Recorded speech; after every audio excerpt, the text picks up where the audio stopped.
guys, I know I had plans to compete 2 shows in May, and that didn't work out too well. Even though it's not May, I'm just not really nowhere near close to being in contest condition where I should be at this point. That's because things been so crazy this year. You know, people had colds, flus, and I'm busier than I ever been as far as personal training and gym. So I decided to push any show I'm going to compete in to fall. So I'm going to compete in a show called Battle of Tidewater in September, and it's in Virginia Beach, Virginia. And because even though I'm still really busy, like crazy right now, but things do slow down in the gym industry in the summertime, and I kind of like train and kind of just gradually work my way into, you know, really hardcore training and keeping the diet perfect as possible into the summer months, where I got like about 3 or 4 months to go in that show. So that's the plan. So I'm going to weigh myself in today. You can see where I'm at because I haven't weighed myself in a while. Just been real busy.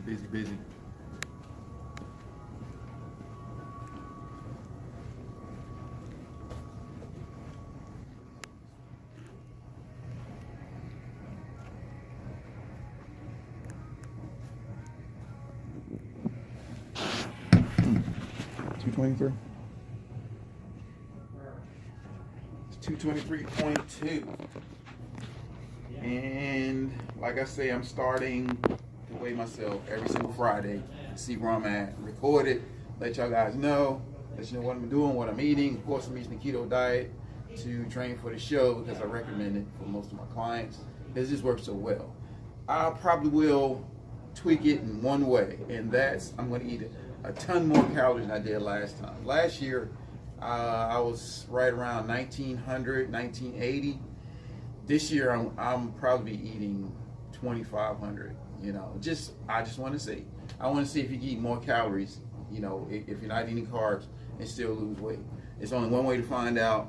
Books say whatever, but I'm gonna tell you, if you don't put it to the test, you never really know what the truth is. So, and Beth's gonna weigh herself. So, I'll let you weigh yourself, Beth. Flip around. Get my shoes off.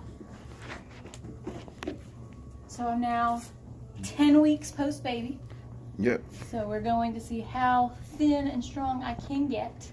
There's no size I'm aiming for except size strong and size confident. We're going to see what I can do. That's right. No plans. Just see how far you can take it. I'm 168 even right now. 168. It went to a 1. Oh, okay. It went to person number 2. All right, we take word for it. 168. I saw it. So if you're with us, or just getting with us, and you don't know what keto is, let me explain. Keto is a high-fat diet. So really it's high-fat, moderate protein, and really low carb. So it's typically, generally, it's 75% fats, 20% protein, and 5% carbs of the day.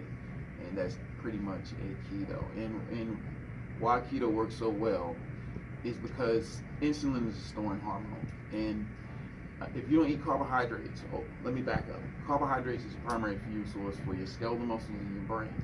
So, you know, your carbs is your potatoes, your rice, what else you got? Corn, yeah. bread. That's pure sugar, bread. And so you take that out of the equation. What your body has to start burning, because there's no carbs present, is fat. Well, it don't really burn fat. It burns ketones. So your body, your liver takes the fat, converts it over to ketones to be used as fuel for your muscles and your brain. Now, when carbohydrates not present, there's no insulin in your bloodstream. Insulin is a storing hormone only. It takes whatever and stores it. So if insulin's not present, there's no fat can be stored. And that's why it works so well. And because your body's burning fat, when you decrease your calories or anything like that, it turns to body fat. Remember, it's primed, it's ready to burn fat, so it's capturing body fat, which typically is unlimited unless you know, in an anorexic state or super low body fat, which very few people are.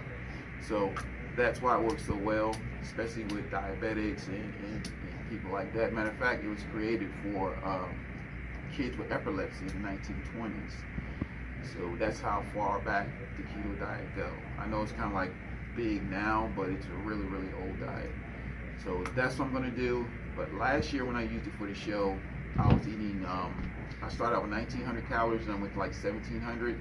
And I even went a little lower than that at times. You did high-low days, right? I had low days. So yeah, right. So towards the end, I was fluctuating. I was going down to 500 calories and then back up to 1780.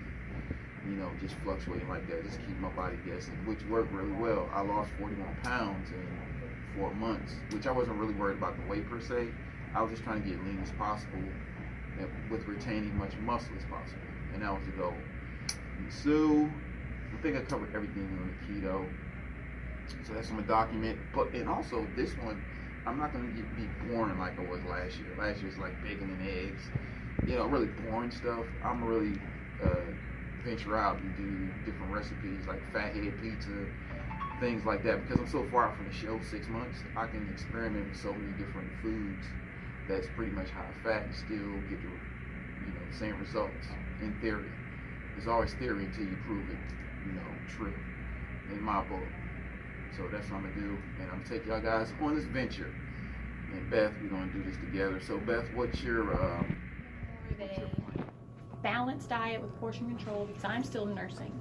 Therefore, I still have to keep a very high calorie diet around 25 to 2,700 calories a day, based on your normal 2,000 plus 5 to 700 for making breast milk. And it's also going to be very high in whole grains and leafy green vegetables, because those are galactagogues that will help me produce more milk. And therefore, it's my good carbs and those complex carbs you hear about. So I'm not going no carb. I can't do that. I know that. I'm going to be very realistic in the fact I love my rice. I'm just going to eat it moderately so I can still enjoy it. I don't feel like I'm being cheated out of anything.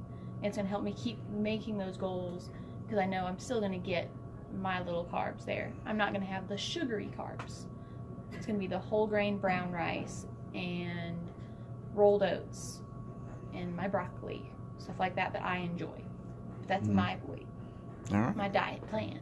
Cool beans. Sounds like a plan. All right. So every diet is not for everyone. I believe that. I don't try to say keto diet is the end all be all. It's not. There's so many different diets out there. I know some people, like my brother, he can diet off of white rice. This is just the way he is. He's not carb resistant. He's carb sensitive. So carbs really work well for him. It's just the way it is. Most people in America are not. Most people are carb resistant. In other words, carbs is not really going to be your friend. And then it all depends what state you're in, as far as in life, Beth just had a baby, so it might not be a good idea to drop carbs because of, once you want sugars in the body for lactation. So, guys, I'm going to keep you posted.